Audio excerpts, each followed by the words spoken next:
And welcome to another assigned episode of the Click Nation's Comic Book Chronicles.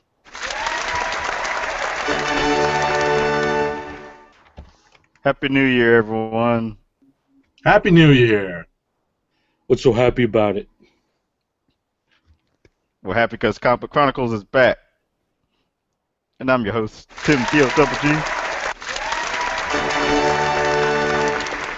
And I'm joined by the Grinch, aka Dirt. Humbug. And that's at PCN_Dirt on Twitter. And the popculturenetwork.com. Usually that'd be where the ding. Yeah, our sound guy apparently fell asleep. You're on mute. Hold on, I am on mute because I'm still Yes. turning on things. Because your mouth is moving but no words are coming out. That's what I get for, like turning on like Hangout Toolbox Lead. And last but not least, Mr. Mute is also agents_70 on Twitter. Happy New Year, everybody. Yep. And this is episode 51 of the Comic Book Chronicles, and we are recording live on January 2nd, 2014. I had to make sure I typed the 4 instead of the 3 when I was creating the event. But, so yes, hopefully everyone had a happy and safe holiday season. Make sure Merry New Year! Yes, Merry New Year. Merry New Year. New Year Merry. Make sure to go to the website, theclicknation.com, where you can find previous episodes of the Comic Book Chronicles, comic book reviews, and much more. Make sure to follow the Twitter account at theclicknation. Like the Facebook fan page, facebook.com/theclicknation. Subscribe to the YouTube channel, youtube.com/theclicknation.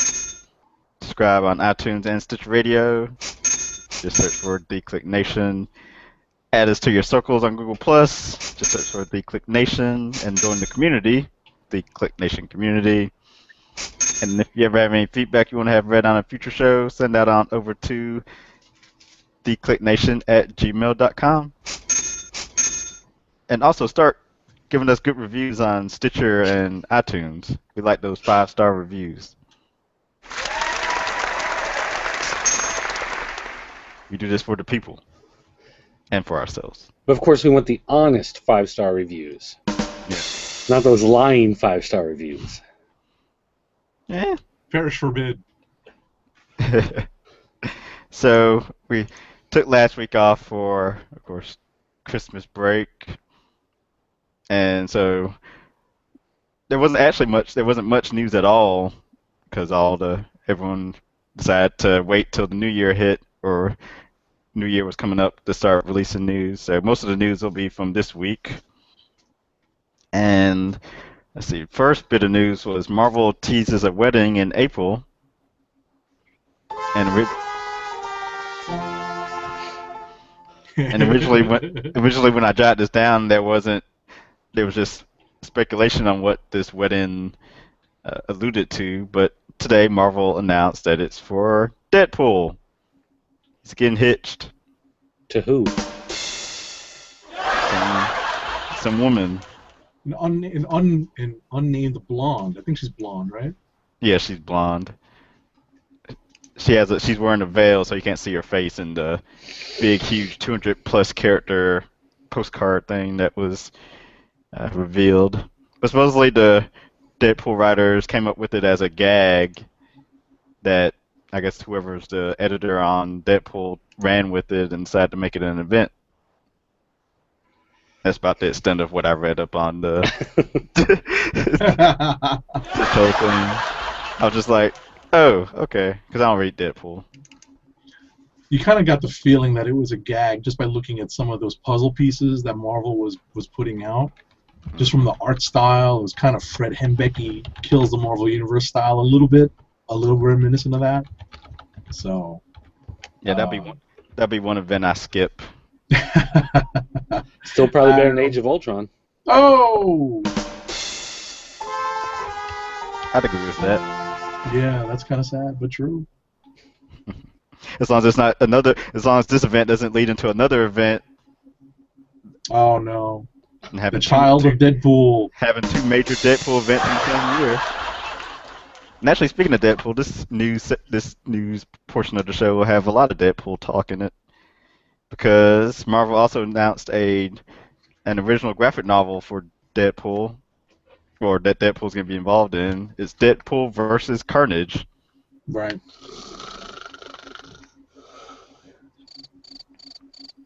Yep. And more original graphic novel news. Marvel also announced that Jim Starlin is working on a Guardians of the Galaxy original graphic novel, and supposedly like 2 or 3 more OGNs. More It's Infinity stuff. The year of Yeah. the graphic novel. I am actually looking forward to the James Robinson, Grabo, whatever the painter, whatever however you say his last name. The guy that did Secret War. Oh, Gabriel Delato. Yeah, doing that Spider-Man OGN this year. Should be But anyway, good. back to the Jim Starlin. Yeah, so I think this one's called Infinity Revelation. Mm-hmm. So It's going to be Starlin going back to the character he created, which is Thanos, and it's definitely going to be it's going to involve Guardians of the Galaxy trying to hype them up for their movie debut. So that'll put them out there and kind of expand on what's been happening in the Infinity, kind of go forward from where Infinity left us. So anyone who's into the cosmic side of Marvel should definitely pick this up because Starlin's been doing this for a long time with Marvel cosmic stuff. it would be nice if the comic book actually got better. Oh, you mean the monthly ongoing? Yeah, the monthly Guardians of the Galaxy. Yeah, we'll get to that this week. This week, some rough times going on in Guardians of the Galaxy. Yep. And let's see, news. So Marvel decided to stop selling single issues of their comics in Barnes and Noble and Books A Million. Does that affect any of us here? Actually, technically, isn't it just like all newsstands? I mean, that was really what was all that was left.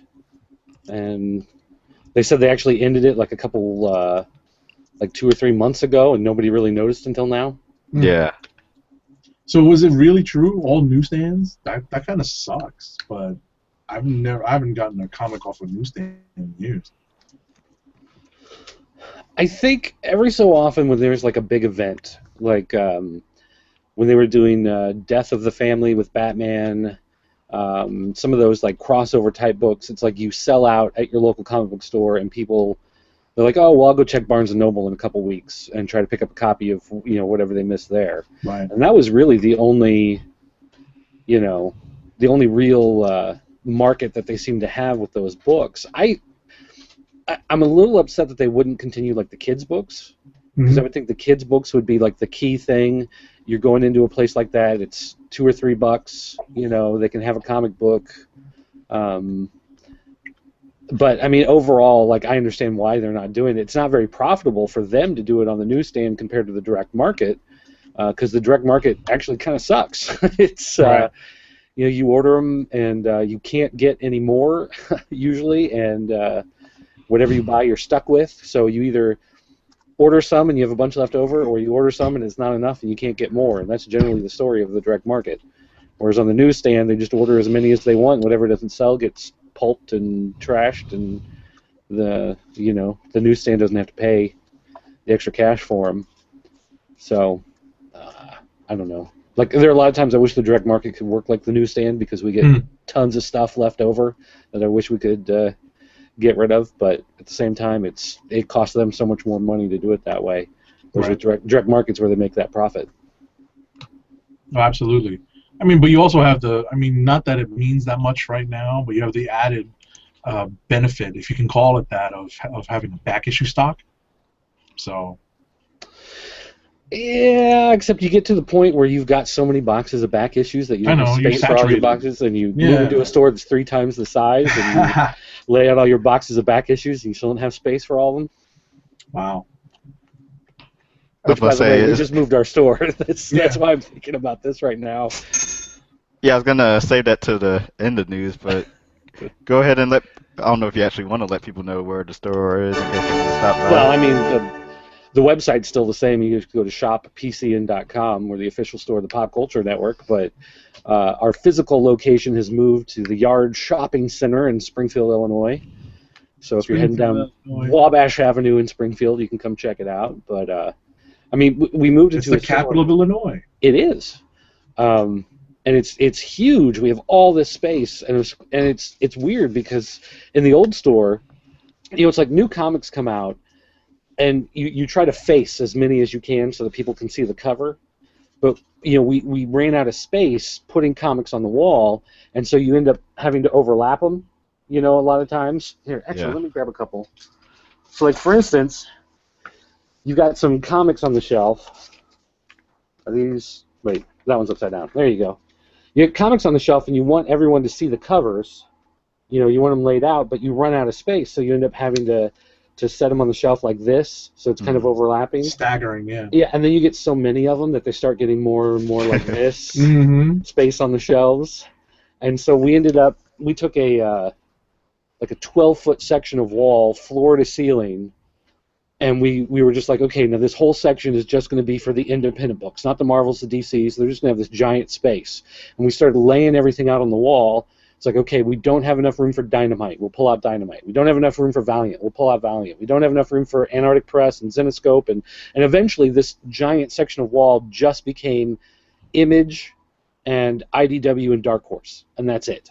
Yeah, I saw that picture. Yeah, and Wow. even then, they're still on top of each other in that space. Like, there's so many books that come out, and they do so many, 3-issue miniseries and one-shots and everything that you're trying to find space for everything. So we ended up with our old rack that we were trying to get rid of is full of comics of all the other independents. Plus we have this new spot on the wall that's just completely full from those 3 companies.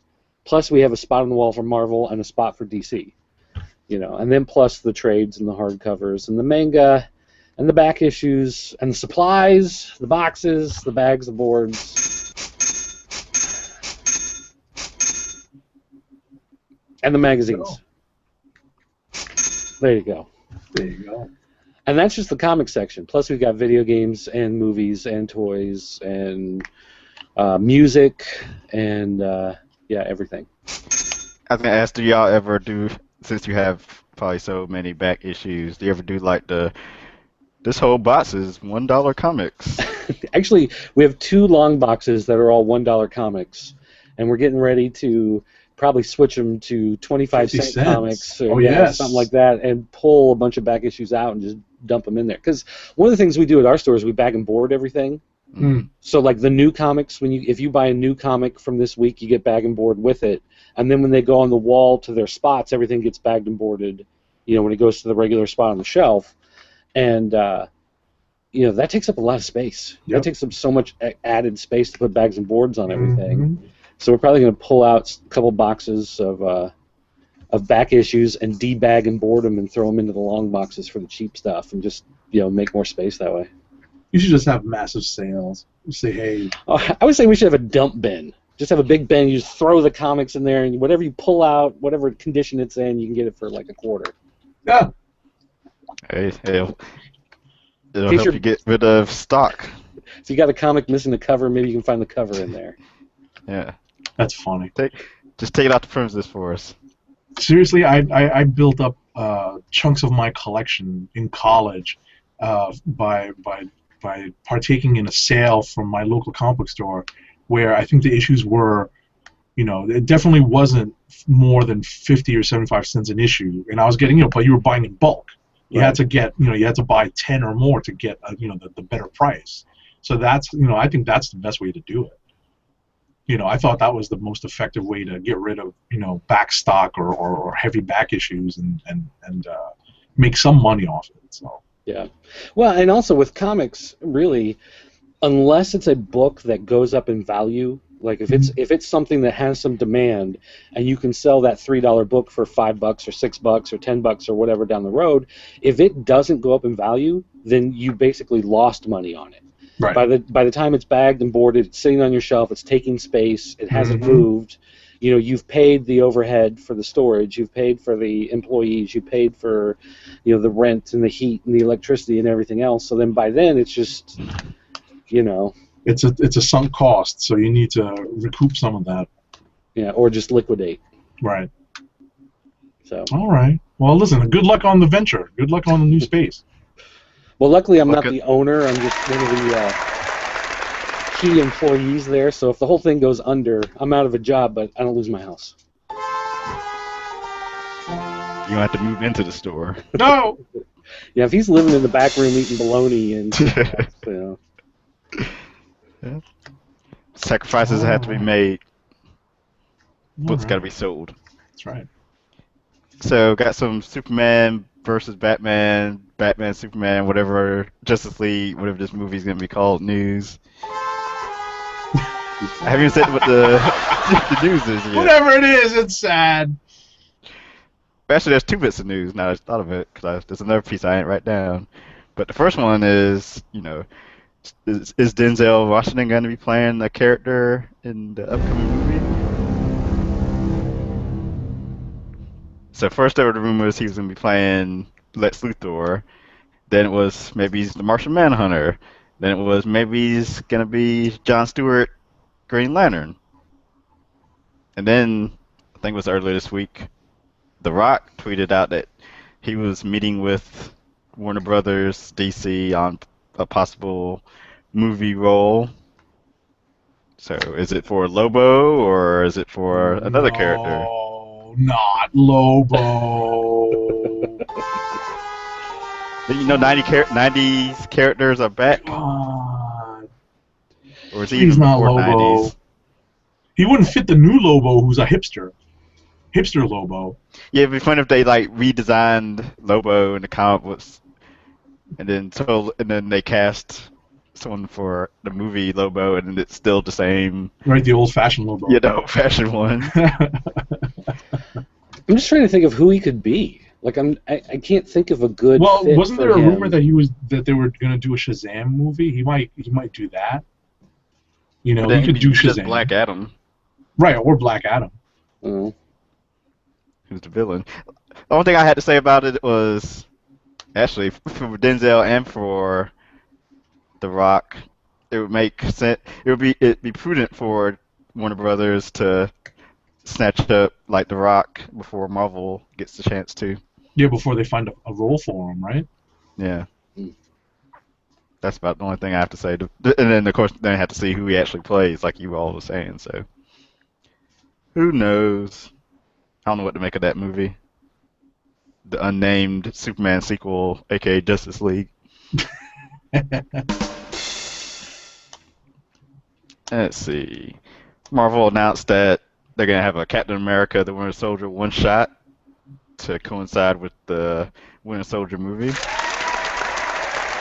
And the only reason I jotted this down was because one of my old favorite artists, Tom Grummett, is going to illustrate it Oh, okay. from old Superboy. Sure.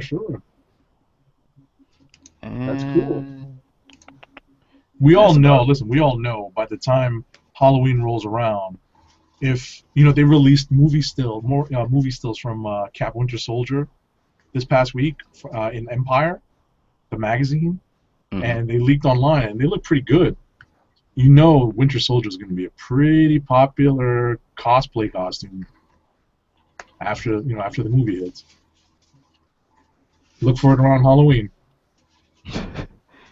But yeah, I guess because the movie will come out in the summer. Yeah, spring. Any other news bits I missed? They Let's want to mention. Let's see. Anybody? Bueller?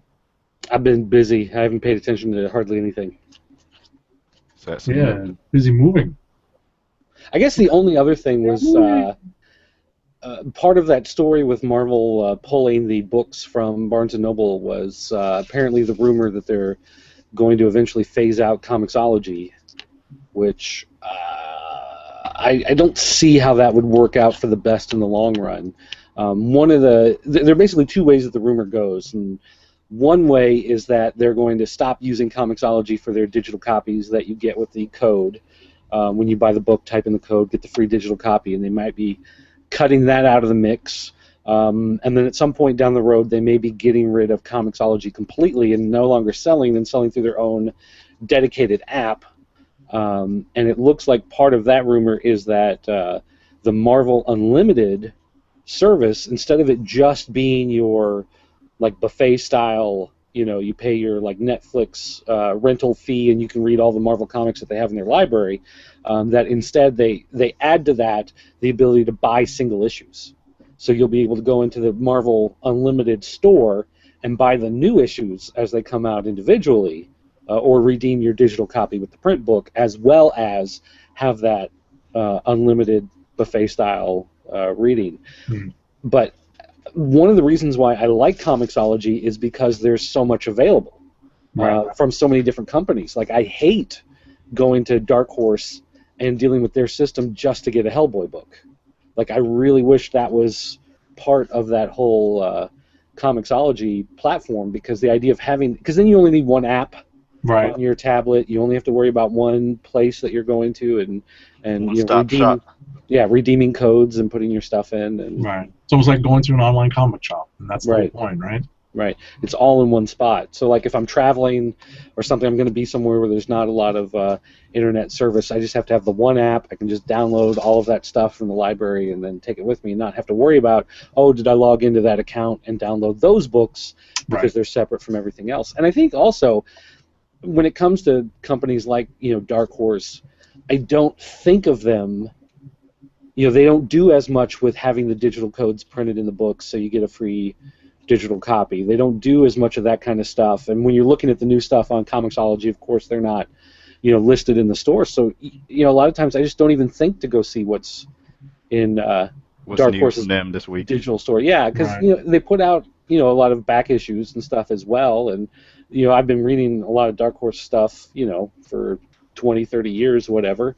And I'm sure there's some stuff on there that I'd be interested to read again, but the idea of, like, oh, it's another place you have to go, it's another app you have to open, it's another thing you have to remind yourself to go check, everything being in one place just makes so much more sense. And absolutely. I will say, I could see the whole merging the digital comics into Marvel Unlimited. I could see that happening. It seems like it's prime for that to happen in the future. Yeah. Well, it'd be real easy for them to implement, but cutting Comixology out of it would just suck. Right. I agree. Offer them both. Why not? Yeah. I will say, with the pulling the books from the newsstands and the Barnes & Noble, Books A Million and whatnot, that Marvel also pulled all the digital video games from, like, PlayStation Store and Xbox Live. Did y'all read about that? Really? Oh. Yeah, like Deadpool and Marvel vs. Capcom and a bunch of other stuff. Really? Other games I don't play. Yeah, supposedly they from Steam and whatever other video game digital stores there are out there, they pulled them all. No kidding. Our other co-host at RoddyCat on his Twitter news account, whatever it's called. Hold on. News nerds need. News For nerds. For goodness sake, man. Too much. Yeah, news nerd need. Okay, so Marvel games are big because I retweeted. It's two plural words. News nerds need. But see, it's that need at the end. That's not plural. Yeah, that's what I said. It's 2 out of 3. It needs to be all one or nothing. This from the guy who spells click for Click Nation, K-L-I-Q.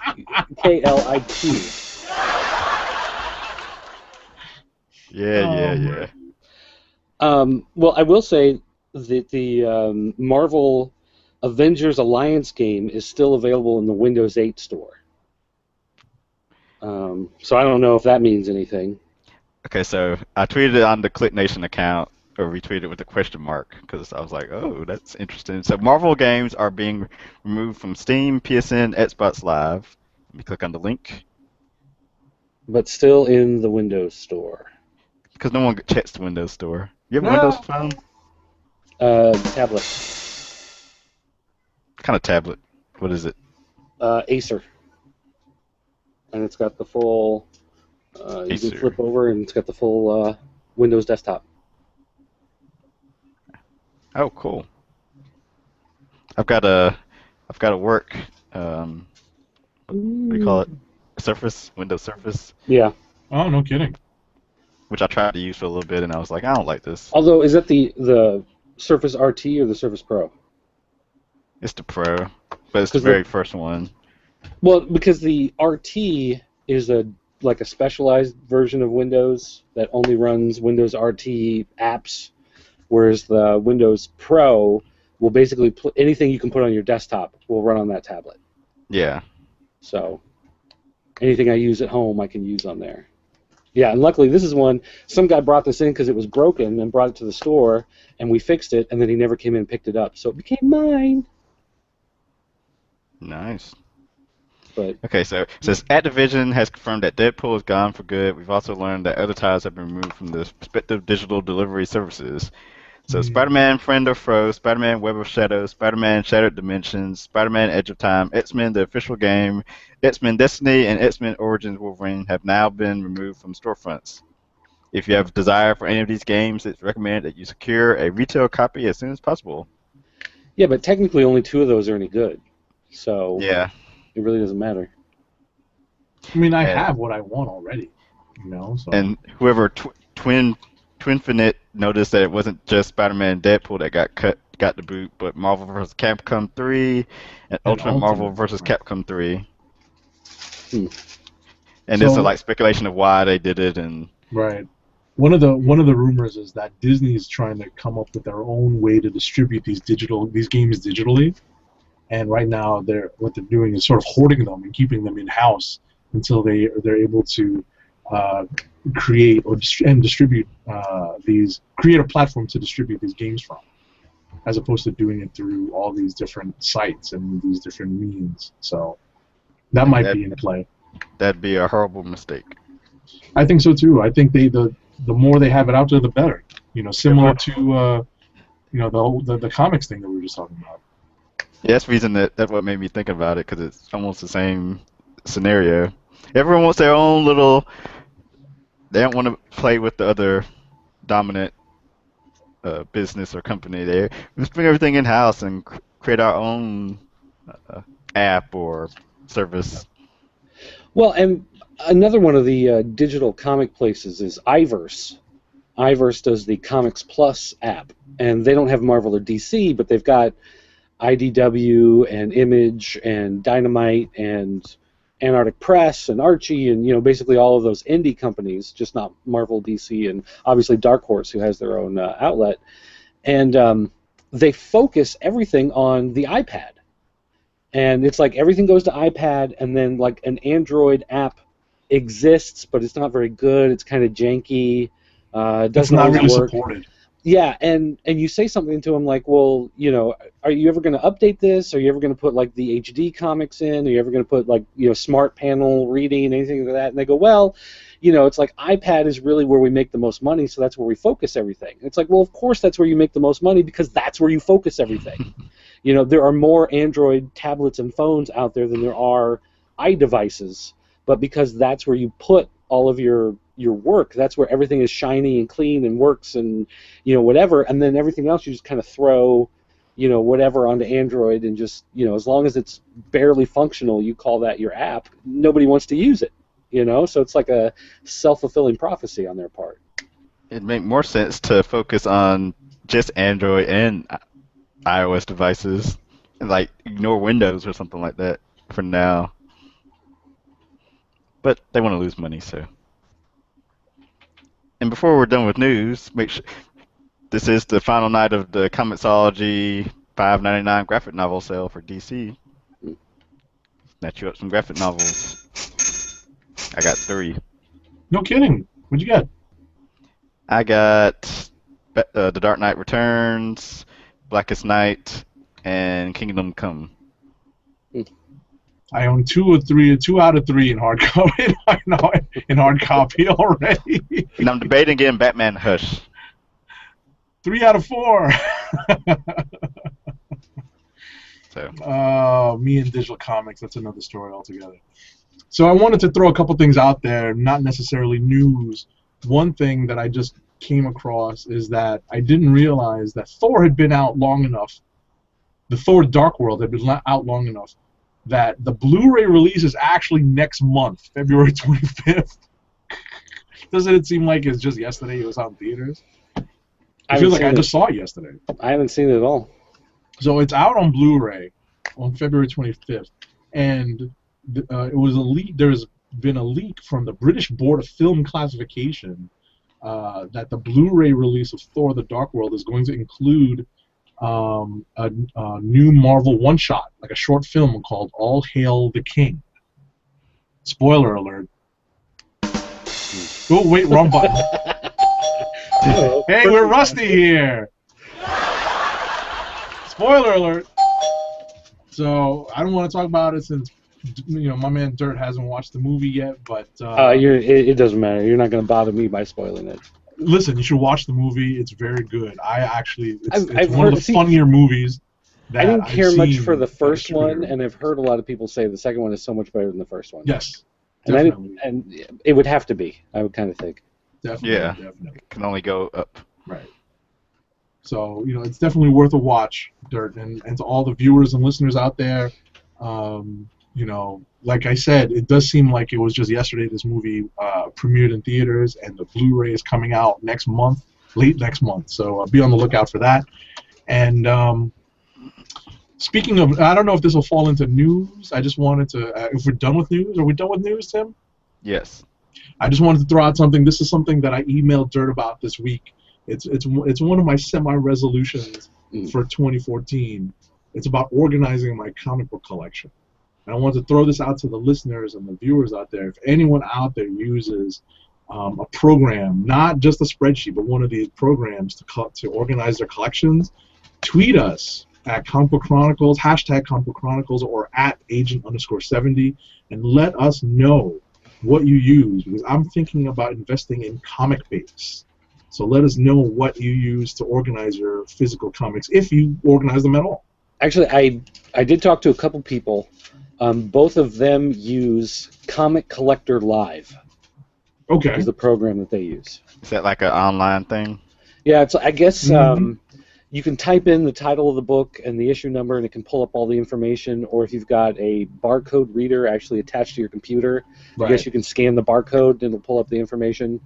Right. And it can do stuff. If you number your boxes, you can assign which box it's in. So if you don't have everything alphabetized and you're looking for a particular book, you can just look it up and it'll tell you box 59, and you can go over and grab box 59. You know it's in there. Gotcha. And if you loan it out to somebody, you can put a little tick mark on it, whatever, and who you loaned it out to and on what date, whatever. So you can run your own comic rental service, I guess, if you wanted to. But yeah, I talked to a couple people that use that one. No kidding. I guess it's probably cheaper. That's probably why. Yeah, Comic Base is expensive, and that's why I needed to get some feedback from people who might use it or use other things before I plop down the money to do this. I do like the barcode scanning bit, so that you can just you can do it. I mean, listen, you can sort of you can just sort of go through a checklist and say I have this, this, this, or this. But I think it's more fun to just pass it under the scanner, and just do it in batch scanning. Like at the grocery store? Yeah. Beep, beep, beep, you get the comics, And the same company apparently also does a movie collector, a CD collector, record collector, magazines, whatever. So they've got a bunch of different stuff like that. Right. Yeah, this is definitely one of the cheaper versions, options, that is. So I'll keep that in mind. Thank you to your survey group for their input. And like I said, all you listeners and viewers out there, let me know if you're using anything to organize your physical comic collection. All right. So let's see. We'll start with some of the books from the 12-24 round, which actually wasn't a lot at all. We had Avengers 24 point now, Forever Evil #4, Justice League 26, and Wolverine Origin 2 #1. I read all 4 of them, thankfully. That's what the slow week. That week wasn't all that hard Yeah, for us to read. I need more slow weeks like this compared to the Actually, huge. I only read 2 of those. Only only 2 of them were worthwhile. Well, Come 3 of them on, were. can we do a can we get a shout out for the return of Hickman Mumbo Jumbo? Uh, yeah. And the Hickman Mumbo Jumbo actually wouldn't have been so bad if there was like one consistent artist on the whole book. Hmm. Even though I did like 3 of the 4 artists. I thought the art was good. Just was like you said, it wasn't consistent. So Avengers 24 Point Now was sort of a time travel-y issue where I think it was the year 30 something, In the year 30 something.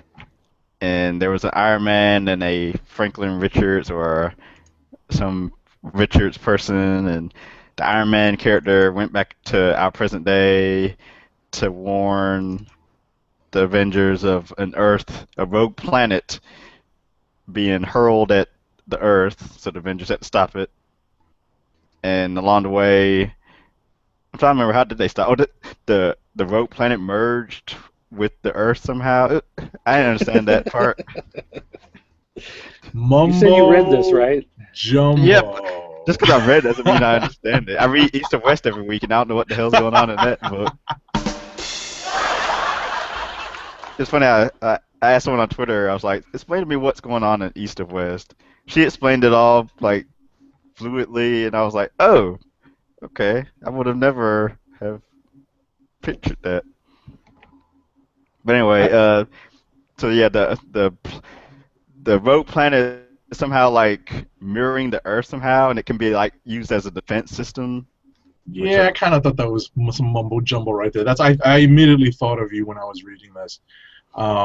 There's like actually a great scene in here though where Hyperion gets to do like some Superman style stuff. You know, like he's literally pushing against the rogue planet, which I kind of got a kick out of. I was like, oh look, Hyperion gets a little bit of shine. how come anytime they have like a person pushing like a planet, they actually show the planet is like like a big ball. Like if you were pushing on the Earth, it should just be a picture of you like pushing on the ground.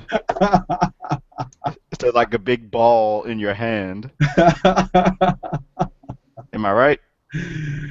Absolutely. That is So comedy. so yeah, that happened, and that was pretty much it. I couldn't tell. It was do your little ding ding for spoilers. Oh wait, hold on. I couldn't tell from Salvador LaRocca's artwork if the Iron Man that when the Iron Man from the future took his helmet off, if it was a he or a she. I think I, it's supposed to be a she. really? Because I thought it was, but it seemed like from the dialogue, it sounded like it might have been a guy, and I was like, oh, okay, yeah. So I'm looking at it now. like it looks My like gut says she. yeah, it visually it looks like a she, but from the dialogue, it kind of looked female, or dialogue made it seem like a male. Could be the ambiguously androgynous Iron Man girl. Maybe everyone in the future sets that all the sexes merge somehow. Just have like what's the word I'm looking for? Maybe you said it androgynous. Androgynous. Yeah. It doesn't seem. I'm reading the dialogue. It doesn't seem overly So- masculine. In the future, everyone's David Bowie. Oh. Yes. That's funny. So that's Avengers 24 Point Now. Mumbo jumbo. Mumbo Jumbo. There'll be some more Mumbo Jumbo when we get to was it this week's books? Yes, this week's books. Yeah. But yeah. let's see. The other Marvel book last week was the Origin 2, Wolverine Origin 2 #1. which I read out of a whim, and also because there was only like 4 books last week, like I said, at least from the major two, put it that way. Right. I think Boom had like 2 things. But Wolverine Origin, this continues, I guess, whatever happened in the Origin 1, which I ain't Whatever read. happened? Oh my goodness. Okay. Wolverine's origin being revealed. His name's James. James Howlett. Yeah, I'm not even gonna ring the spoiler on that one. If you, Yeah. So we haven't basically, figured it out by this point. this was Wolverine living in the woods with wolves, and a I bear is involved. The I end. read this and I had a really hard time figuring out why. Why you read it? Yeah. Probably because the art looked nice. It's But like, yeah, I oh, thought it was all in the presentation. he's sitting in snow. Oh, there's wolves in snow. There's a bear in the snow. There's trees in the snow. They're fighting in the snow. they're sharing prey. Just Right, meh. but you didn't get. Did you get the last hint on the very last page? What the apocalypse wolf? No, on the very last page on the bear. The bear has a tag on it? Oh yeah. Well, there's also a wolf in the forest watching him that has that apocalypse. Or wait, is it apocalypse? Sinister. Mr. Sinister, yeah, has the Oh, Mr. right. Sinister diamond on its forehead. Right.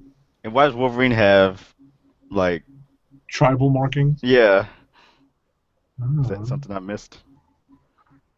you got me. Sinister.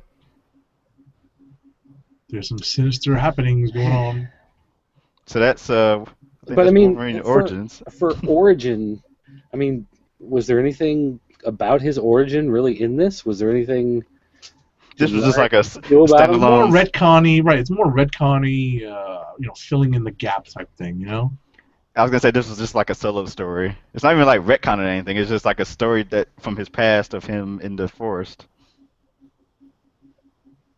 It was funny when he was fighting the bear. It kind of reminded me of like a battle between him and the Hulk visually. That was my first thought. Did the Hulk ever bite him on the neck? Probably. All right. So then to DC, they had Forever Evil #4, and bringing up my memory, Batman took Catwoman to the Batcave. Lex Luthor plotted with his uh, Injustice League, I guess is what maybe their nickname is. Stuff. We saw some more. Trying to think, was this the issue or was it might have been Justice League that went to the mind of the grid a little bit? I think it was Justice League. It was Justice League. Okay. What else happened in this? This is where Story. The story Batman. that won't end. Yeah, Batman is meeting up with Lex Luthor, and he's got all of the different weapons to defeat the different villains. Like he's all the stuff that he has to defeat the members of the Justice League. He's trying to figure out what he can use to defeat the members of the Crime Syndicate. Mm-hmm. And he has the Sinestro ring, and so it barely has a charge left, but he puts it on, and you get the Yellow Lantern Batman. That For one big they actually put out an one action big page. But yeah, and then it runs out of power, but it's enough to call in the actual Sinestro. So now Sinestro is part of the League of Supervillains, the Legion of Doom, I guess you could call them, from the old cartoon. You'll have the Legion of Doom versus the Crime Syndicate. And was it also Justice League that had the origin of the Green Lantern Yeah, Power Ring. Power Ring? Yeah, Okay. that was in Justice League. So yeah, Justice League had Power Ring origin and the Grid's origin. Well, the Grid's internal dialogue. I think that's all that happened in that. That's Forever Evil. And No, that's Justice League 25. We're talking about 26. Oh yeah, what the heck? Oh, you had the wrong cover up there. It's all right. There we go. See, I told you, we're rusty. Well, it's also you went back a week, and I always dump out the folder, so I was trying to grab the stuff and throw it back together so I could Gotcha. pull up some of the old folders or old covers. Okay. But I have to say, like overall, I like the Forever Evil storyline in general. I just hate the fact that it's being dragged out so much. Like the That's Yes. my fact whole that problem with it. it's technically in 4 different books, 7 if you count like all the Constantine and Phantom Stranger and Pandora and everything like that.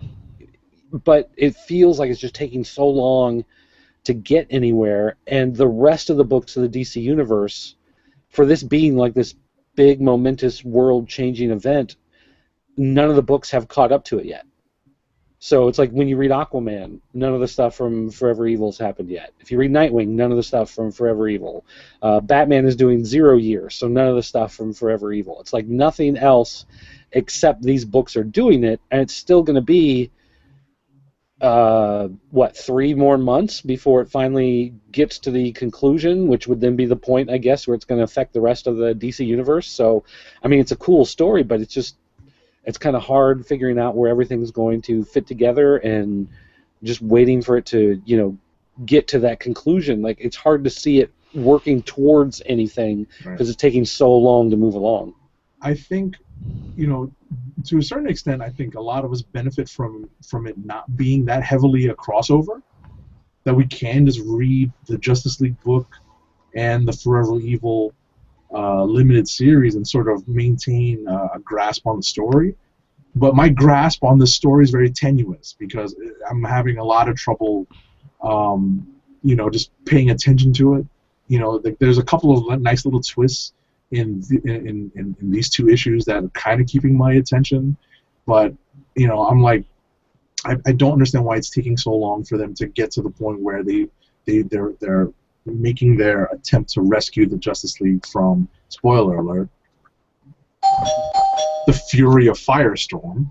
You know what I mean? Yeah. So why is it taking so long? What is going on with this? I think also part of the problem is, like, they're the 3 spin-off books, Rogues Rebellion, Argus, and Gotham.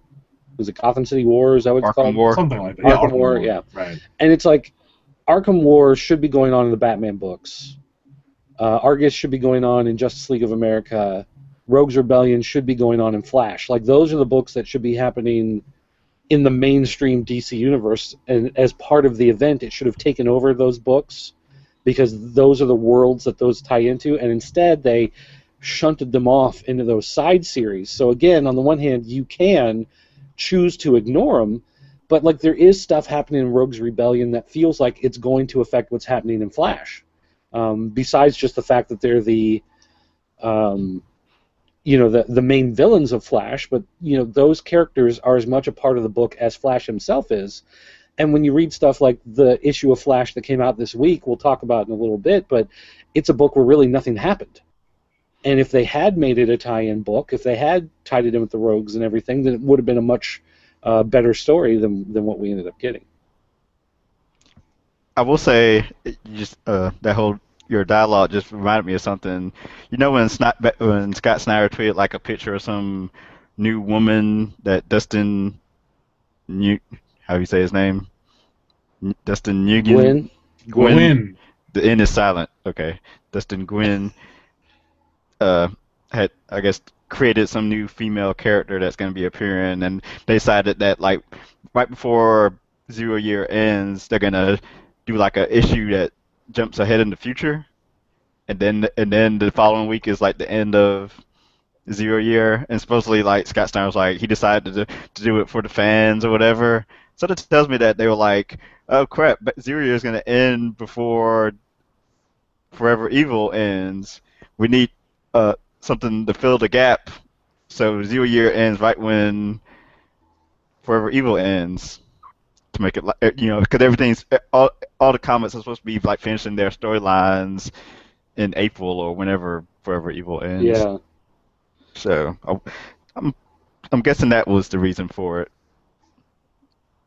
Not that that's a big deal, but I'm putting the pieces together.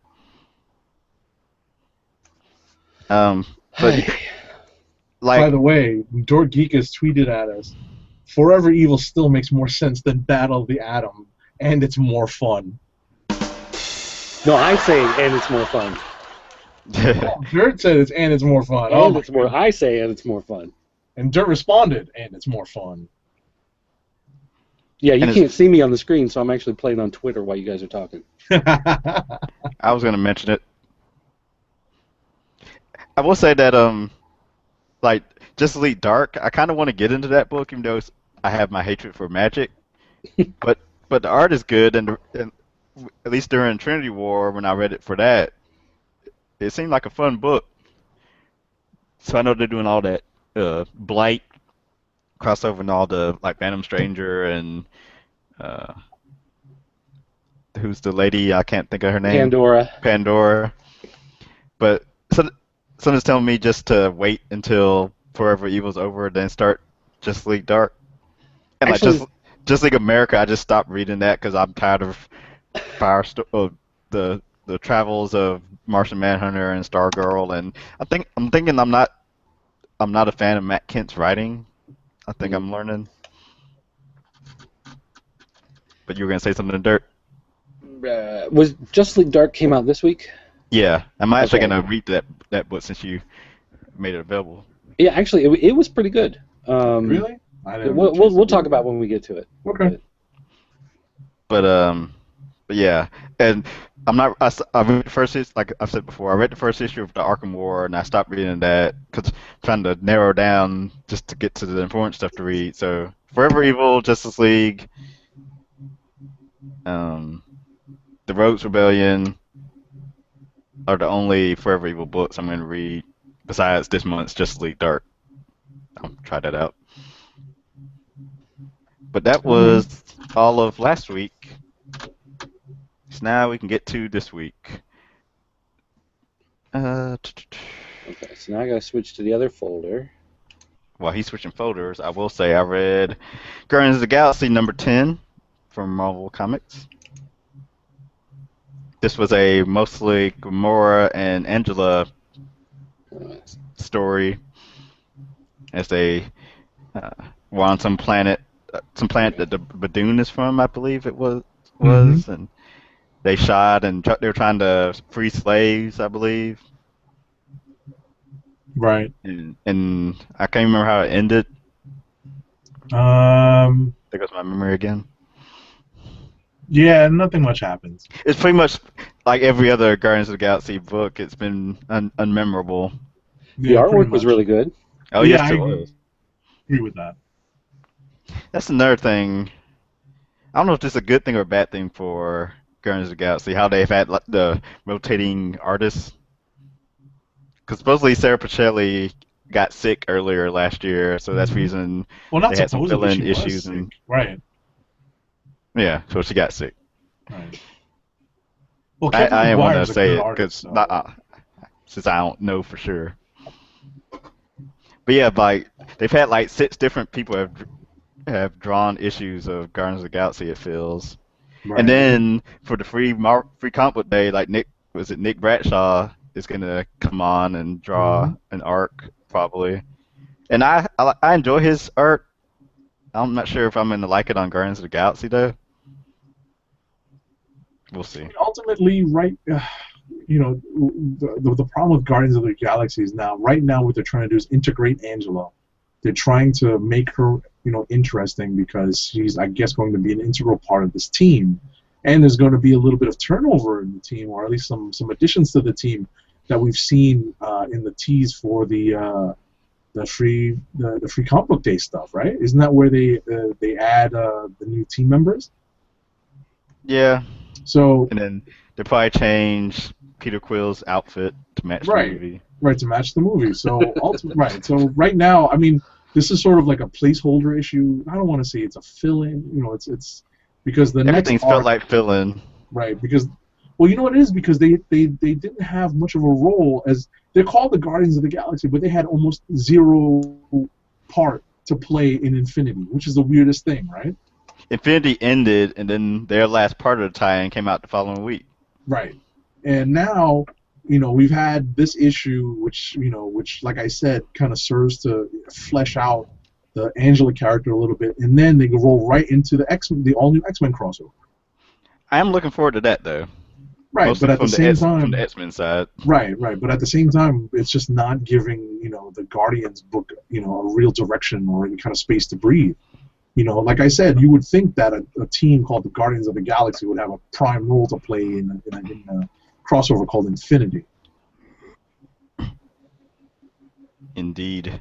So that's my rant about the direction of the Guardians of the Galaxy book. And Dork Geekus does agree that at least the Guardians of the Galaxy art is good. And Horace_0, going back to Justice League and Forever Evil, he says, so Justice League Forever Evil is like how many books ahead of the DC universe? Like 9 different storylines? I'd be upset, man. That's slow. Yep, it is. Let's see, go back to the folder. I read that. I read New Mumbo Avengers. Jumbo. You want to do the Mumbo Jumbo? New Avengers number 13. Art by Mumbo Jumbo. Simon Bianchi and Jonathan Hickman writing. So we got the Illuminati from Earth 20 something or another 20. It was like 5 different numbers. 23099. Yeah. Yep. Whatever. 23099. And they were getting together to stop an incursion. Is that what they call it? Yes. Incursion. And they stopped. They all died. Right. They had to reveal the next bad guy because if you recall, what was it, the last issue, the .INH issue?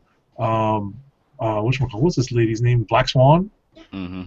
She was going on and on about how, you thought the builders were bad. There's all these groups and powers out there that make the builders look like like wimps.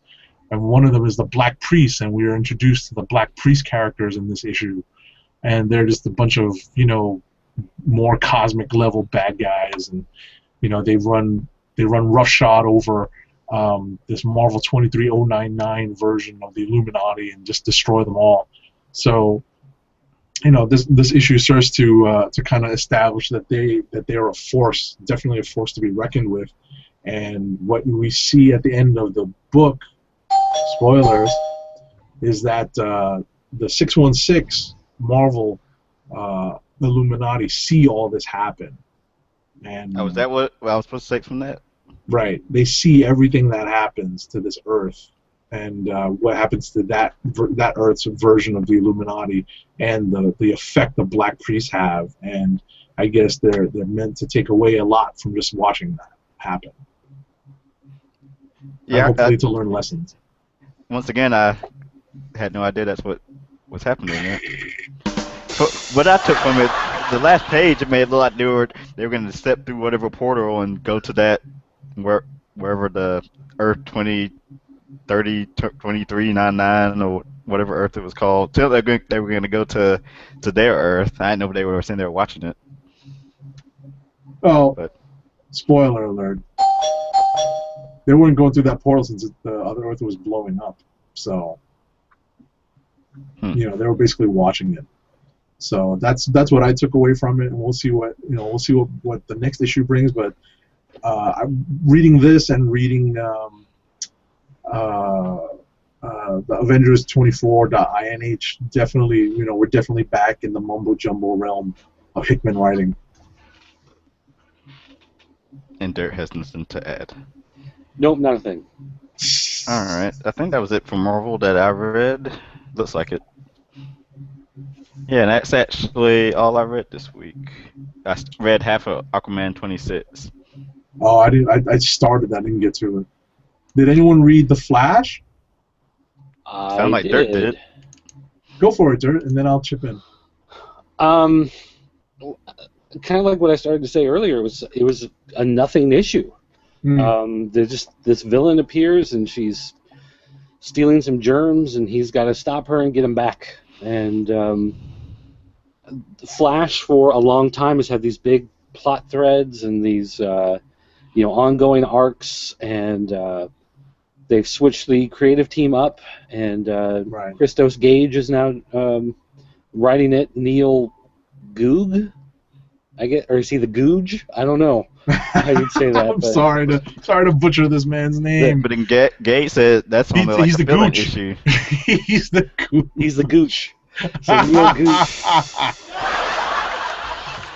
Anybody who remembers Different Strokes will get that reference. Oh my goodness. But I mean, it was one of those issues where it's just he's chasing this villain, and at the end he catches her, and that's like the end of the story. Right. There's a couple of cool moments in it, but ultimately it is kind of it's an okay one and done issue. It could have been better as a one and done. I guess maybe that's what you're not liking about it. The one thing that really kind of struck me when I was reading it is I could see if you were going to do a TV show of The Flash, let's just say for the sake of argument, you're going to do a show of The Flash. This would be an episode of the show. Like, it's entirely contained, and I could see how they were trying to do some of the spectacular effects, and they were trying to explain how some of his powers work, and how, on the one hand, certain things are a benefit, but at the same time, they can be a drawback, and it felt like it was one of those trying to explain the character for new readers, but at the same time, it felt like it was really kind of cut off from everything that had kind of built up before it. So maybe that's part of a new writer coming in and kind of getting his feet on the ground and wrapping himself around the character.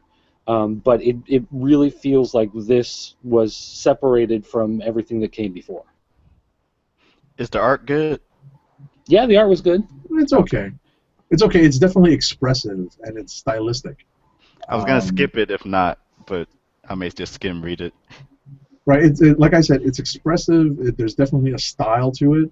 I thought that, this is I thought it was a nice change of pace because, it is one and done, and you don't have to kind of dive into an arc to get into the way the new writer Christos Gage is writing the character.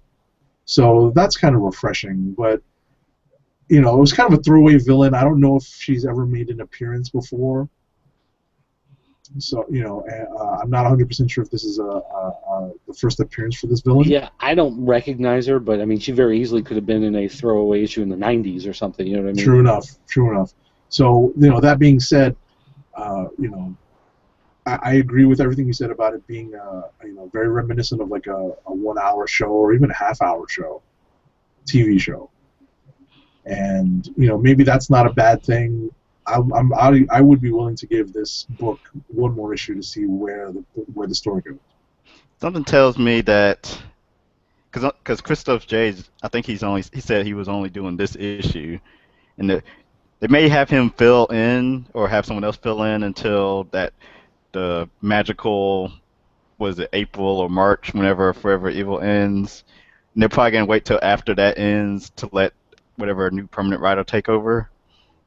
I wonder if that's the goal and the plan. I guess we should know, because once February comes, we'll have the net solicits. Yeah, we'll probably reveal who the new writer will be. Hope it's someone good, because I actually started reading The Flash. I liked it under Manipool and whoever the other guy. Yeah, the other guy. Brian something. I get him and the Wonder Woman writer confused. That's Brian Azzarello. Brian Buccellato. Yeah. There you go. Yeah, Buccellato. Yep. They were fun. I'll be reading their Detective Comics when it starts. Let's see.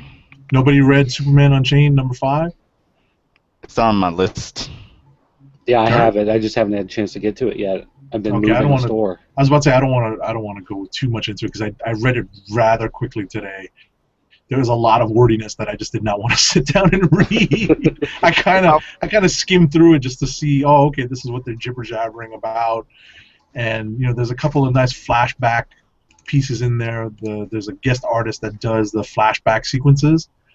Jim Lee does the art for the present day stuff with Wraith and this terrorist / group. This terrorist group. It's kind of Ascension. It's called. It's kind of silly. Who does it? Who does Dustin Nguyen. Right. Yeah. Dustin Nguyen does the flashbacks. Tim's favorite. That's right. I do like his So, art. right. So it was definitely an interesting issue. I'm gonna have to give it a much more careful second read, but it seems to be moving things along. There's a little bit of a back and forth between Wraith and Superman in this that caught my attention, which was a lot more interesting than the wordy exposition that Snyder sticks in like right at the beginning of the book, Mm. which I found interesting.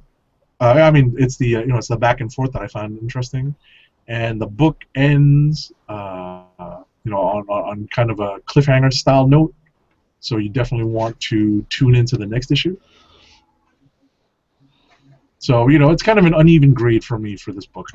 Is For that this issue. Goku on the cover? Is that haha? No, that is Lois. That is funny. Really? Say something, Dirt. What's a Goku? Ah! I had no idea that was Lois. I actually thought it was just some. I had when they were showing the solicits and the cover and whatnot a month or so ago. Yeah, I just thought it was like some new character. the thing that's really sad is that because it was Christmas, they shipped out all the books that came out on Christmas Eve, like a week beforehand, and then last, I think Friday is when we got the books for this week, and so I was real excited that we were getting all these books early, and I was going to have them in my hands, and I could sit there and read, and actually, when I was doing the inventory on all these books, I had like, I don't know, a dozen or so set aside. I was going to read all this stuff, and then it's like, oh yeah, we have to move the store. So I've read like 4 comics in the last 2 weeks. I mean, I just haven't had time to do anything. This I have been enjoying Superman books lately, like Superman Unchained and action, especially Action Comics with Greg Pak and Aaron Cooter. Read Superman Wonder Woman, I'm telling you. Oh yeah, I read that too. Yeah, that's good too. Glad you reminded me of Oh that yeah, one. that was good. Yeah, that's been good the last couple of issues. I did actually read whatever the latest That's Greg issue. Pak too, right? That's Charles Soule. Oh, Charles Soule. That's right. And but yeah, Superman Unchained, not. I don't know. It's too much Definitely jibber jabber. struggling. I'm just not sold on Wraith as the character. Like, he just kind of comes out of nowhere, and I expected him to do something big, and instead it's just kind He's of... like another Dragon Ball Z reference. He's like Brawly, this big, dumb, strong guy that can threaten our heroes. Yeah. What's a Brawly? Libby, is that you? Which one? Exactly. That might be it for this week. But see, like, there's a bunch of stuff that I wanted to read. Like, I wanted to read Red Lanterns, but I haven't had a chance to get to it yet. I wanted to read Damian, Son of Batman, haven't had a chance to read it yet. I wanted to read Superman, haven't had a chance to read it yet. He-Man Masters of the Universe, they finally got a decent artist on it, so I wanted to check that out again, haven't had a chance. Wanted to read Aquaman, didn't have a chance to get to it yet. I did kind of skim through Green Team because it's wrapping up, and I wanted to take a quick look at what was happening on it. But basically, what I've gathered is the rich kids, bought all this tech so that they could become superheroes, and now they're infected with nanites, and the nanites are actually giving them powers. So instead of them having control on this tech, suddenly the tech has taken over them, and they can't control the powers anymore. So it's interesting, but it's one of those I need to sit down and give it a little more attention than I had. I did read Justice League Dark, and that one, looking at the cover, this is the Aquaman from the Crime Syndicate universe, and so I thought this was going to be like a recap of his history and everything like that, but instead, basically, he dies when he comes through the portal at the beginning of the Forever Evil crossover, and when they dump his body into the ocean, he basically sinks into this mystical pre-Atlantis civilization, and his body is just kind of trapped down there, and the ghosts of this ancient civilization are able to somehow manifest themselves, take over his body, and kind of reanimate him. And to make a long story short... Really? Wow. But to make a long story short, Deadman, actually, when everything went down in the initial attack with the Crime Syndicate, Deadman actually hid in the body of this Aquaman, but because he was so evil and so dark and twisted, it screwed up Deadman's mind, and he was, so overwhelmed by all the evil that he just couldn't focus and bring himself out of it. And John Constantine casts a spell to get rid of the other souls that are in there, and in the process traps Deadman within this evil Aquaman body. So right now, this evil version of Aquaman is a part of the DC universe, and Deadman is alive inside this guy's body and can't get out. Deadman is alive and dead Aquaman. I Yes. love it. I love it. I thought that was a fun twist, and I did enjoy like that part of the storyline. Like getting to that point, there were so many hoops that they went through, and so many silly things that kind of happened to get them there. But now that they're there, I'm really looking forward to see how this plays out. I hope this is not something that's going to wrap up like in the next issue. Like I hope this is an ongoing. I hope Aquaman and evil Aquaman, have a very awkward meeting between the two of them at some point down the road. Interesting. You know what we actually skipped over that I read from last week? I think it was last week. It was from Dynamite. It was Robotech and Voltron. Oh yeah. Anybody? Children of the 80s. Calling all children of the 80s. Robotech and Voltron. This was actually kind of cool. Do you have a cover for it, Dirt? Pulling it up. Give me a Thank second. you. So, in the meantime, there was a couple of nice shout-outs to the cartoon. The art was okay. It was relatively consistent in terms of the characterization of the Voltron characters and the Robotech characters.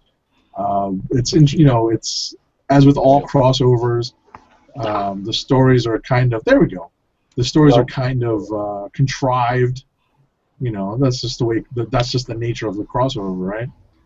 So, the reason for these characters' stories intertwining is kind of hokey, but at the same time, it's definitely got an interesting premise, and it does leave on a cliffhanger. So, if anyone is interested in these properties, definitely pick this up. I think it's definitely an interesting story that will draw me in for at least the second issue. We'll see where it goes. I'm not as big of a Robotech fan as I am a Voltron fan. So Same here. I understood vaguely some of the stuff that was going on with the Robotech side of the story, because really the story is set up like the first half is a Voltron story and the second half is a Robotech story, and then they're going to, meet at some point. Right. But the Voltron story, it's weird because they've really kind of worked over the last few years trying to build this Voltron universe that kind of ties the original 80s cartoon with the new cartoon that was on Nickelodeon a couple years ago, and then the Dynamite had their Voltron 12-issue series, and then they had the Year One series, and they've been trying to kind of canonize all of it and bring it all together. And this story in the Voltron universe, it's kind of randomly set at some point in the past, and it doesn't look like it's really connected. It's more of one of those, like maybe it's a one-off type, right? Yeah, it's a one-off type thing. There's definitely some time travel involved in this, I think. I foresee that being an element. Well, I think of the it's story. supposed to be that Voltron's at the far end of the universe. Like there were the two Voltrons. You had the near-Earth Voltron and the far galaxy Voltron with the lions, and I'm not sure if it's supposed to be as much time travel. It's just like they're going to bridge the one part of the galaxy with the other part of the galaxy. I don't know, but I'm also wondering if this is going to be some sort of like wink and nod where, because of the Robotech tie-in, the technology from Robotech is what's going to lead to the near-Earth Voltron, which is the one that was the helicopters and the vans, and all of those that became a giant robot. I'm wondering if that's somehow going to get a little wink, wink, nudge, nudge out of this series. Interesting. But I enjoyed. Listen, I'm in the same boat. I am not that big a fan of Robotech. It's not a resolution per se, but it's on my list of properties to kind of catch up on and trying to watch more of the cartoons and maybe read up on the comics a little bit. That's on my list of things to do. And this is sort of listen, it's not a primer, it's not even an introduction per se, but it's a nice addition to it's a nice crossover. Let's put it that way. Well, part of Put it the together. thing with Robotech is when I got into Robotech, they were producing like these movies on VHS, Right. and the movies on VHS were actually different parts of the TV series from Japan, kind of cut up and Right, re-edited, melded together. Right. and they didn't. They worked as their own standalone movies, but then once you tried to get into the series, they didn't make any sense at all because they had redubbed certain parts and they were using certain characters in ways that they weren't really in the series. So then once I tried to actually watch the series, I was really confused because Right. it didn't make sense. So I just have a hard time trying to get back into Robotech in any form because I remember those, Right, direct like the video Macross movies. saga and stuff like that. And you know what? I didn't really watch a lot of that stuff, and maybe that's why I'm more willing or better able to get into the original iterations and the translations. So, like I said, it's on my list of things to kind of explore this year and going forward. So it's nice to see it crossing over with a property that I'm familiar with and I have a lot of love for. Yeah, but I mean, yeah, this was a fun book, and I do look forward to reading the next issue. Cool. See, we got our not quite mainstream book in there. Yeah. I know I was a big Voltron fan growing up, but I know zilch about Robotech. Well, then it's perfect. You won't be confused at all. Exactly. All right. So, click of the week time. Or click of the week past 2 weeks. Yeah, click of the past 2 weeks. Interesting. Yes. Yes. What do I want to pick? It's kind of a slow week or 2 weeks. And also, since I didn't read too much. Well, here, wait. Let me ask this before we jump into that. Then, am I the only one that read Twilight Zone #1? Yes. Yeah. Okay. I liked it on the one hand, but I didn't like it on another hand. It was a good. Somebody gets their dream fulfilled, but of course it doesn't play out the way they expect. But it didn't feel true to the tone of Twilight Zone. It felt more. I don't know what's the right term for it. It's like they tried to make it kind of edgy. And they tried to make it more, I guess, mature, I guess, is if you want to say it's more for older readers. And so, to me, it kind of lost. The Twilight Zone, on one level, it's very innocent. And then there's like a dark twist that comes to it, whereas this felt much more dark. Okay. And it had a dark twist to it. So, like, I enjoyed certain aspects of it, but at the same time, to me, it felt like it kind of lost some of the tone that Twilight Zone really had. Like, it felt more like one of those 80s direct-to-syndication Twilight Zone episodes, not really like it felt like one of those classic, black and whites. Gotcha. Click of the week. It was tough. Yes. I'm looking at my list. I'm like, oh my god. I don't know if I'm a fan of any of this stuff. That's about where I'm at. Heck. I don't know if I'm gonna pick anything this week.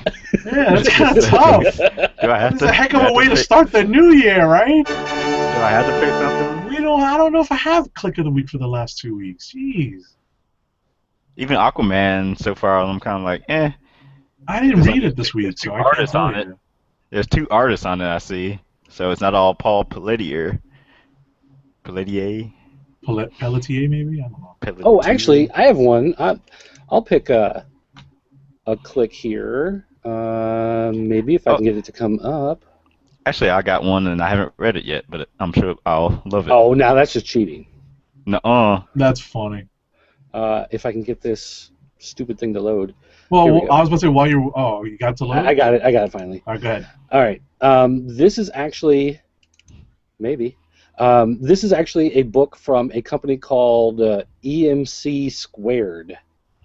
L. McPherson Comic Squares. This is called Hyde #1, and this was a Comixology submit small press digital book that went through their submission process, where they allow, basically nobodies who put a book together can submit it to Comixology, and they pick basically the cream of the crop and make them into these Comixology releases. And in this particular story, you've got kind of the all-American family. You've got the mom and dad who have the loving, kind of snarky relationship with each other, like sitcom parents. There's the boy who's getting ready to have his 16th birthday. He's going to be trying out for the football team. His dad's supportive of him. He's got a little sister. They're just kind of that all-American family. And the boy goes to sleep one night, and when he wakes up the next morning, basically all the adults on Earth, everyone over 16 years of age, wants to kill everyone under 16 years of age. So he steps out of the shower, and his dad is trying to beat down the door and club him to death with a baseball bat.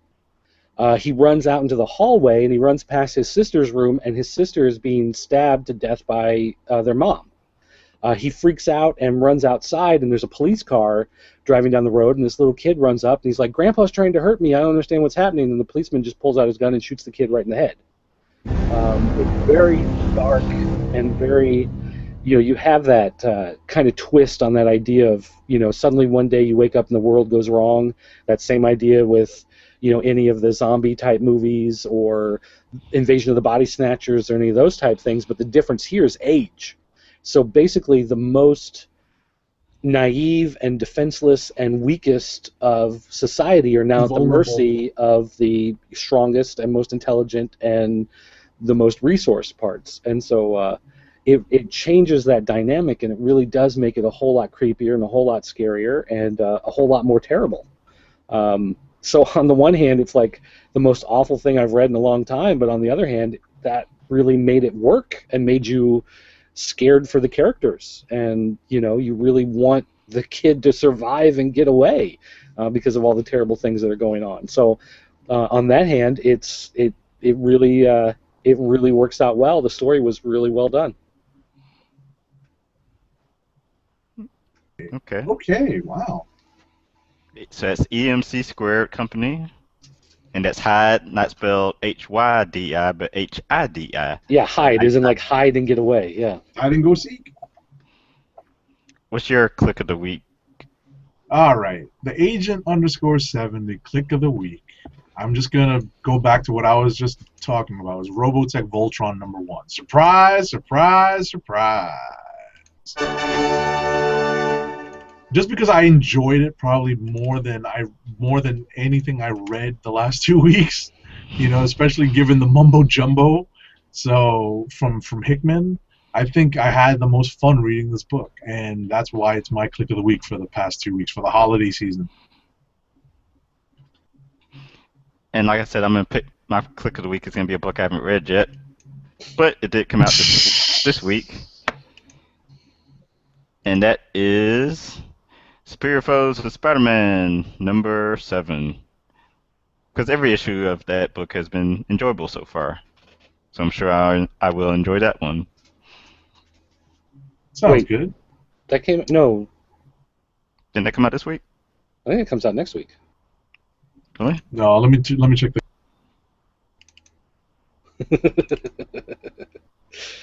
You muted yourself, Agent 70. Did that come out this week? Or did I miss? I thought I saw it on the comic list.